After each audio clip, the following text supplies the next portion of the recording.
Tonight, under the mayor's report, as we shared last week, we take this opportunity to honor the life and legacy of someone who gave so much to the city of Aurora for more than 4 decades, Father David Engbarth, who passed away the day before Thanksgiving. We're going to ask the mayor to join us for a special proclamation. We're also joined by 2 of our distinguished members of the Catholic Church here, the parishes, Father Godwin Osukwo of St. Joseph, and of course we know extremely well Father Jerry Leak of OLGC. They're going to come down and join the mayor. If you can please come on down. We can give them a round of applause. Before the mayor begins, also Alderman Yamas, who's with us, will share comments as well as one of his former students at Archbishop Romero. No, someone that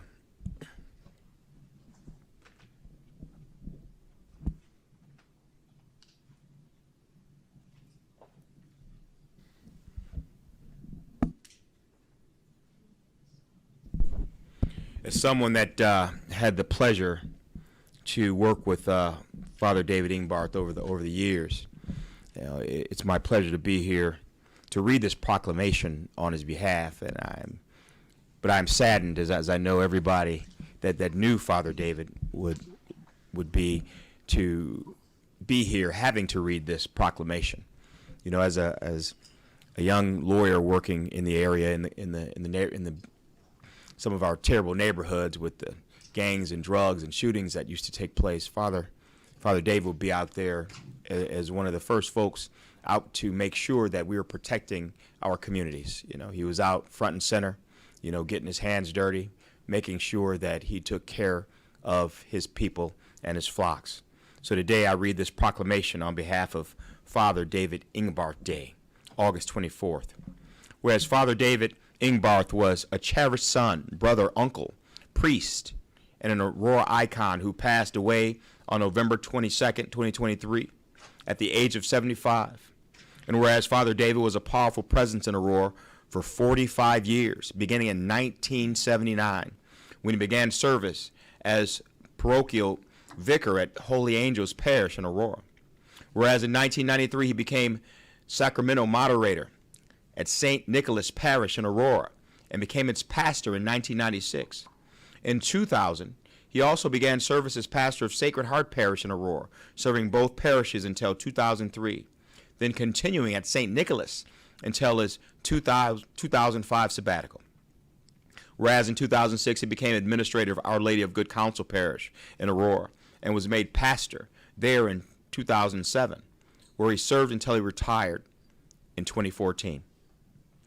Whereas as his community-wide retirement celebrations, thousands lined up to bid him farewell. Although he lived in Florida for nearly the past decade, Father David regularly returned to his beloved Aurora to serve. And whereas Father David was the co-founder of the Prayer Coalition for Reconciliation, he served as a volunteer chaplain at the Kane County Jail and was like a family member to generations of Aurorans.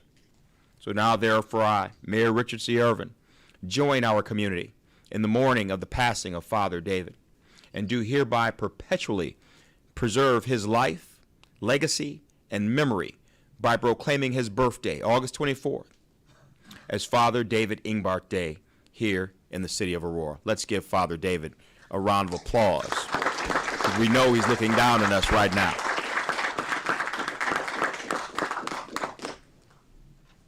Alderman Yamas, if you're present, you have comments. Thank you, Clayton.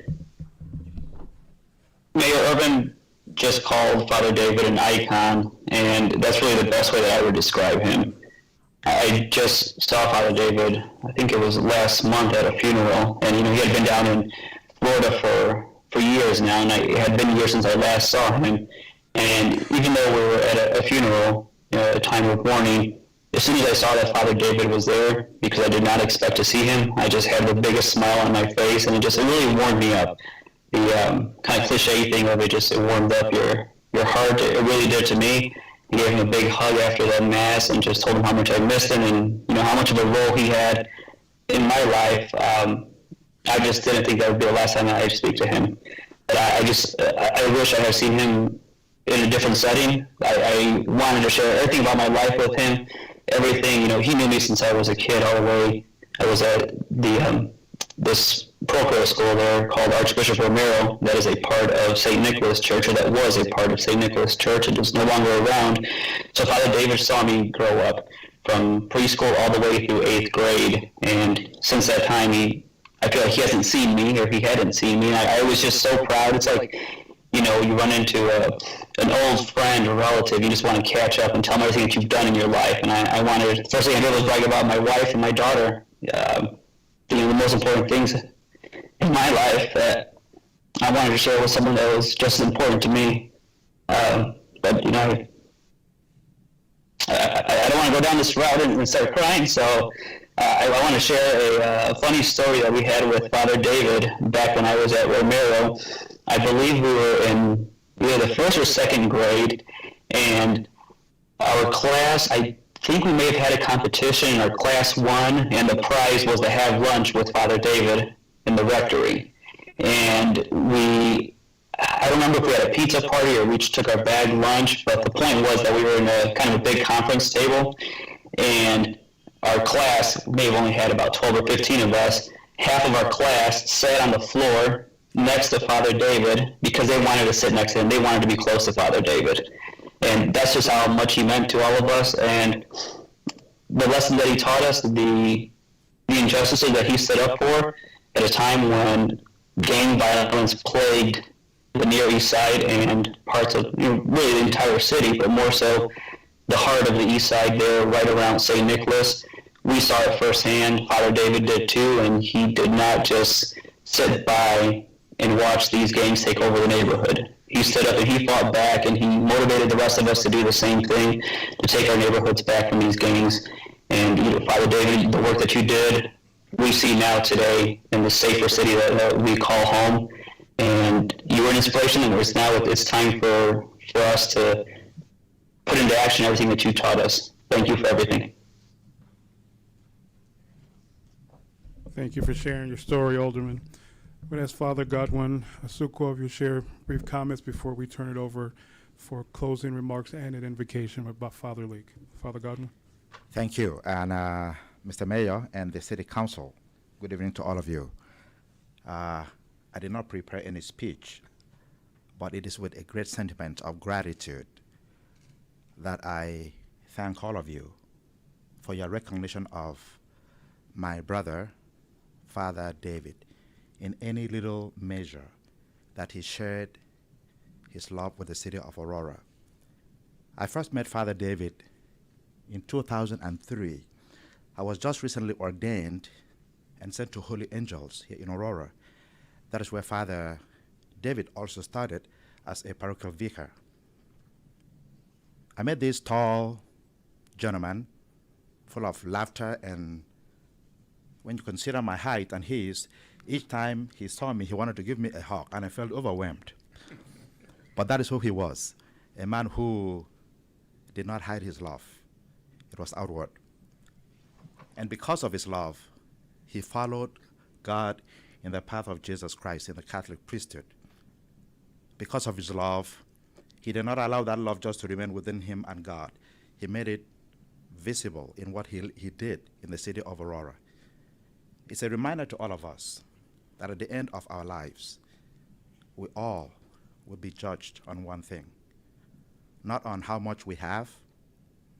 Doesn't matter where we come from, Catholic, Protestant, Muslim, Islam, that would not matter. We're going to be judged on one thing. How much did we love? Regardless of our backgrounds, we must allow it to translate into love. And that love is about sacrifice of serving our brothers and sisters, especially those who are most vulnerable. Father David did that in the best way he could. How fitting that the mayor and the whole council of Aurora and all of us gather here tonight to bid him farewell, but also to thank him for his services. May he inspire all of us to do one thing, to love.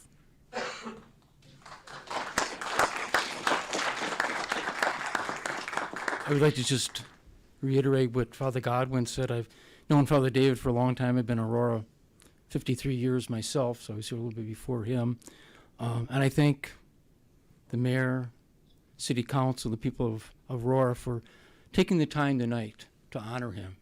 Those of you who knew him, he was a great man.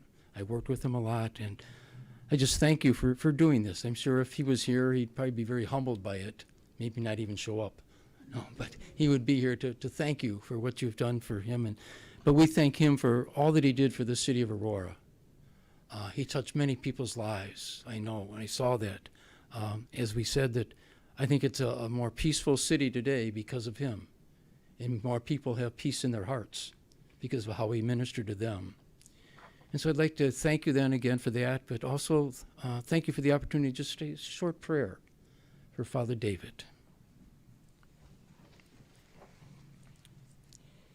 And we go to the Psalms where it says, "Be still and know I am God." That was Father David's life, a man who spent much time in silent prayer, getting to know his God. He was still, and he came to know God. It was kind of strange that the Sunday after he died, our church celebrated the feast of Christ the King. And we know in David's life, Father David's life, that Christ was the king of his life, and he was a servant of that king. And that king came, as he said, Christ said, "I came not to be served, but to serve." And that, I think, was Father David's motto, was it not? I'm here to serve the people of the city of Aurora, seeing everybody as a brother and sister in God. And so we thank him for that, and we read then from the scriptures. When the Son of Man comes in his glory, and all the angels with him, he will sit upon the government's chair, and all the nations will be assembled before him. He will separate them one from another, as a shepherd separates the sheep from the goats. He will place the sheep on the right and the goats on the left. Then the king will say to those on the right, "Come, you who are blessed by my Father, inherit the kingdom prepared for you from the foundation of the world. For I was hungry, and you gave me food. I was thirsty, you gave me drink. A stranger, and you welcomed me. Naked, and you clothed me. Ill, and you cared for me. In prison, and you visited me." Then the righteous will answer him and say, "Lord, when did we see you hungry and feed you, or thirsty and give you drink? When did we see you a stranger and welcome you, or naked and clothe you? When did we see you ill or in prison and visit you?" And the king will say to them in reply, "Amen, I say to you, whatever you did for the least of my brothers, you did for me." And I think that really summarized Father David's life, did it not? Doing all those things for the people of the city of Aurora. And so our prayer would be that he would hear those words, "Come now, Father David, inherit the kingdom prepared for you from the foundation of the world. For you fed me, you clothed me, you gave me drink, you visited me." And so, Father David, we thank you for a legacy that you've left us, that we might follow that legacy. And so we also pray for ourselves, Lord, that we will be still and will come to know our God. In coming to know our God, we too then will want to become servants of one another, seeing each other as brothers and sisters and loving one another, so we too then may hear, inherit the kingdom prepared for you from the foundation of the world. Amen.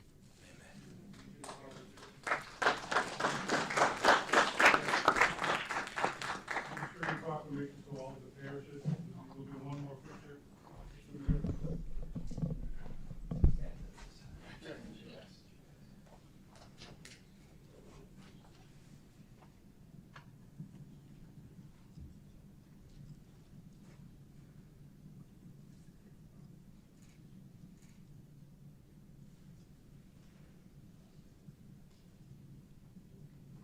Thank you. 1 month from today, January 5th, will be Father David's funeral and burial here at OLGC, so we'll definitely publicize it and be there to support you as well. One more round of applause for our leaders of our Catholic Church here